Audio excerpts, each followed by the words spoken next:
everyone.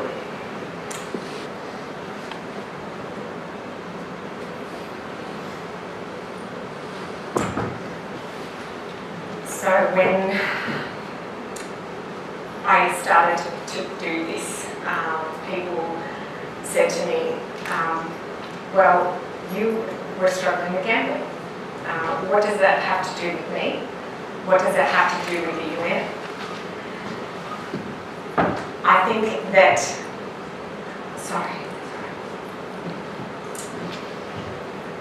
loneliness and isolation and human struggles impacts our society in devastating ways. We experience crime, violence, addiction, mental health struggles, suicide. We all know someone who is struggling or has struggled, yet our normal everyday vernacular does not reflect this. We talk and post on social media like nothing's wrong, and if something is reported, huge social stigma, shame, and other barriers of judgment make it unappealing for people to want to reach out and access help, let alone identify as having a struggle in the first place. We rely on systems in our everyday life, in business, in school, yet we don't really have a system for how to live, or not that one that's constructive around human error. Yes, we have laws and rules and policies, but I know firsthand what it feels like to be socially judged and feel like I've made too many mistakes that I could never come back from. I thought that therefore I had disqualified myself from a normal life. Every day I encounter attitudes that are destructive to our societal well-being. There's the attitude of, well, that's not how it's done. The attitude of the deserving poor. The once an addict, always an addict mentality. And that struggle equals weakness. There needs to be a better way of dealing with life and the way we handle this topic, because our fast-paced world with stress piled so high, especially on young people, we need to be on the front foot and not be a reactive society. Now, I fell into hopelessness as a result of my struggle. I tried to get help and it didn't work. So many people are stuck there because they don't really know what they're trying to fix. If we only focus on the manifestation of the pain, we miss the core of the person and how they need to be restored and understood. Self-care, self-awareness and self-esteem are the issues we're ignoring and neglecting. In normalising environments and attitudes harmful to our well-being. Overwhelm is the thief of passion and purpose. It creates apathy and it's the precursor to addiction and mental health struggles. Right now, while someone might come out and openly admit that they have an addiction or a mental struggle, they will say, I'm overwhelmed at work. They will say, I'm overwhelmed with the kids. They will say, I'm overwhelmed at school. We hear it, we just don't pay attention to it. Or we just enlist poor coping mechanisms to try and just keep existing. You've heard tonight why the SDGs were developed, and when I found out about them on my trip to the UN in New York, I was so moved to act in this space because I guess I've moved backwards from the source of pain to try and understand all sides and where gaps are and why people keep falling through them. Then I looked at what needed to be done to prevent these outcomes. Goal number 3 stood out to me.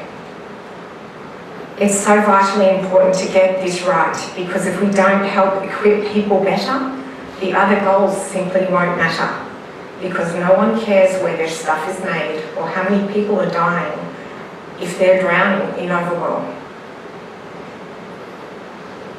The Sustainable Development Goal website lists globally suicide is the second leading cause of death among people aged 15 to 29. There is so much science pulled together to create Awake. It draws on neuroscience, behavioural science, psychology, biology, and of course hope. Awareness is so vital. Just last week, Forbes magazine wrote a quote saying that only 15% of people are self-aware. Personal and identity crisis is a huge source of human pain due to the lack of emotional and personal intelligence that was just simply missing from our education. Until this narrative shifts, stigma will remain because things left unsaid and undone don't go away. They just manifest in other ways. So why am I doing this? I learnt how to be comfortable with the discomfort of life. I had to, for my children.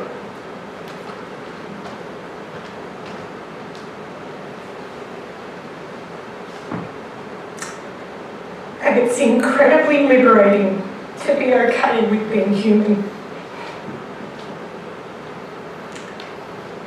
But I thought during my struggle that this is how I will be forever. And I simply couldn't endure it any longer. In treatment, I was met with stats about winning and losing and shown cycles of addiction. The stats meant nothing to me because I knew that I had won 10,000 in one press. So telling me I had a 1 in a million chance of winning a jackpot was just not effective.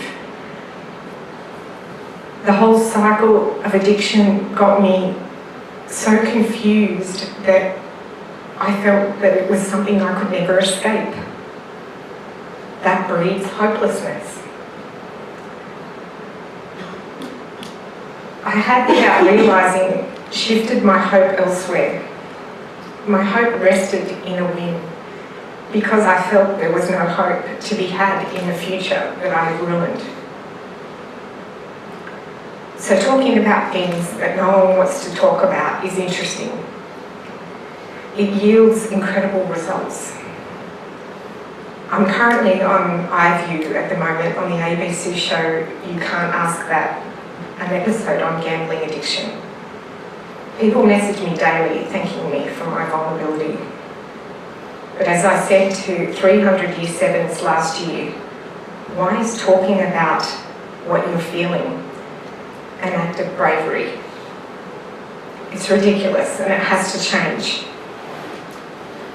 So what I observed from my research, I attended conferences on addiction, and the tiny percentage of lived experience represented means it's largely led by hypothesis, ego, and people's own agendas.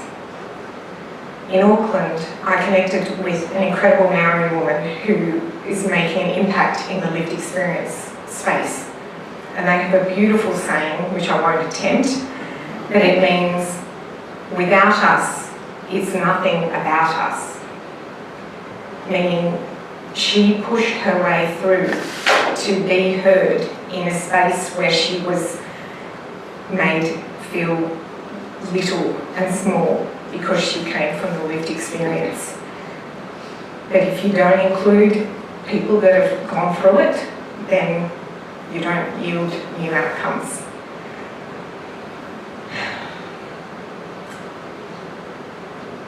The first conference I attended, I was mind blown that the things that they were talking about had little to no relevance on changing outcomes. And the conclusions that they came up with, I'd already instinctually come up with without a PhD. So I was just mind blown.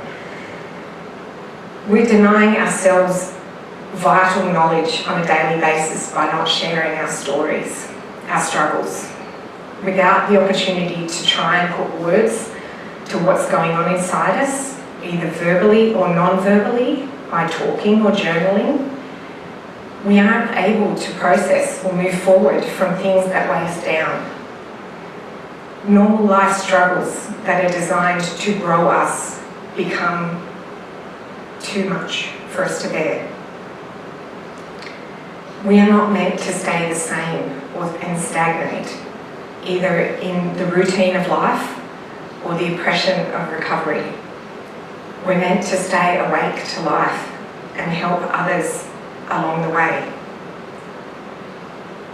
Engagement with people's own unique gifts and what they are passionate about in the SDGs is exciting because it connects everyone globally with all the other nonsense, the boxes, the labels, the stigmas put to the side in the pursuit of no one gets left behind. Right now, people are getting left behind at a rate of 8 Australians a day taking their life. The intense need for connection is so great that people are connecting in all kinds of unhealthy things, groups, thoughts and outcomes to just try and feel normal, to feel connected. People are identifying as their struggle or diagnosis rather than being okay with being human. I believe the struggle or the diagnosis should be like a Snapchat message, there for just a moment to understand one's own needs or that of another and then gone, so that the person can get on with being human. Awake, proactively taught, can see many struggles avoided, self-corrected. It's just so liberating to get control of your mind and your body. Resilience, humility, compassion, the freedom of mind and self, the ability to see a person and not the outcome of their pain, all come from being awake.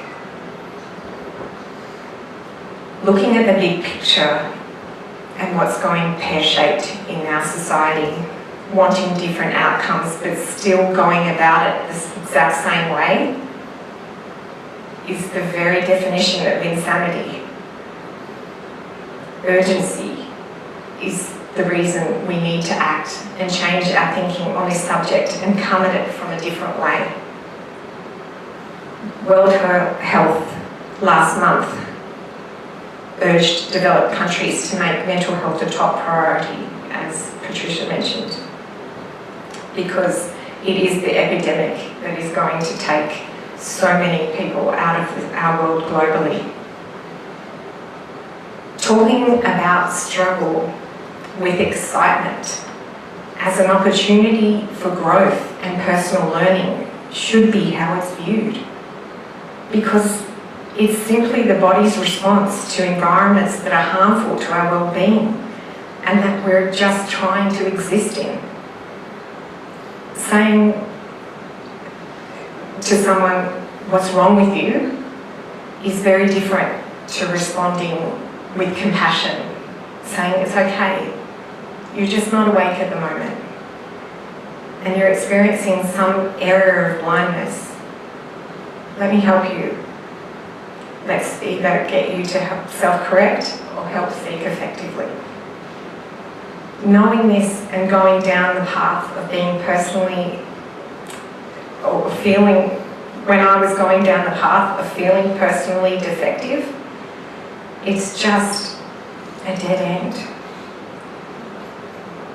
Awake is a positive step in achieving what I believe is possible, where good health and well-being for all at all ages is achieved by 2030, so that no one gets left behind. I can't do it alone, and I need help to continue in all of its forms. If you can help the Hope Project, or would you like me to speak at your workplace, school or organisation, please reach out to me.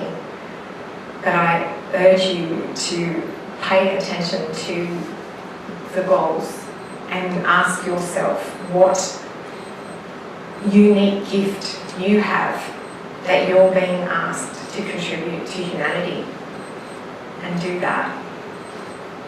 Thank you for being here tonight.